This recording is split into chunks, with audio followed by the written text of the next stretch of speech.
মৃত্যুর আগে ফেসবুক লাইভে বাঁচার আকুতি জানিয়েছিলেন সুমন, কিন্তু তাতেও শেষ রক্ষা হয়নি। স্বজনরা জানান, নওগাঁর পত্নীতলা উপজেলার বিলছড়া গ্রামের যুবক সুমন দাদন ব্যবসায়ী বুলবুলের কাছ থেকে ৭০,০০০ টাকা ধার নিয়েছিলেন। সুদে আসলে একসময় ১৭ লাখ টাকা দাবি করে বুলবুল। তার কথা মতো প্রথমে ৭ লাখ, পরে ১০ লাখ টাকা ফেরত দেওয়া হয়। পরিবারের দাবি, রোববার রাতে বাকি টাকা নেওয়ার পরও সুমনকে হত্যা করে লাশ গাছে ঝুলিয়ে রাখে বুলবুল ও তার লোকজন। টাকা দিয়ে দিছে, আমার সাথেও কথা আছে, 14 তারিখে টাকা দেওয়ার কথা। টাকা দিয়ে দিছে আমার চুল, এলা মিথ্যা করেছে। সবাই দৌড়ে ঝাঁপে আসে দেখে আমার ভাই গাছে ঝুলে টাঙ্গে রাখিছে।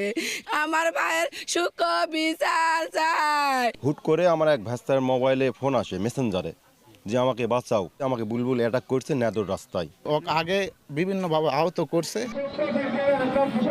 এ ঘটনায় আসামিদের গ্রেপ্তার ও বিচার দাবিতে নজিপুর বাস স্ট্যান্ডে বিক্ষোভ করেছেন এলাকাবাসী। জড়িতদের গ্রেপ্তার অভিযান চলছে বলে জানিয়েছে পুলিশ। ঘটনার সঙ্গে যারা জড়িত এবং এই ঘটনার পিছনে উদ্দেশ্য কি, এই সমস্ত কিছু আমরা তদন্ত করে বের করে নিয়ে আসব। আমাদের সার্বিক প্রচেষ্টা অব্যাহত আছে। পরিবারের বড় ছেলে সুমন, তার ফটোকপির দোকান ছিল। এমআর রকি, সময় সংবাদ, নওগাঁ।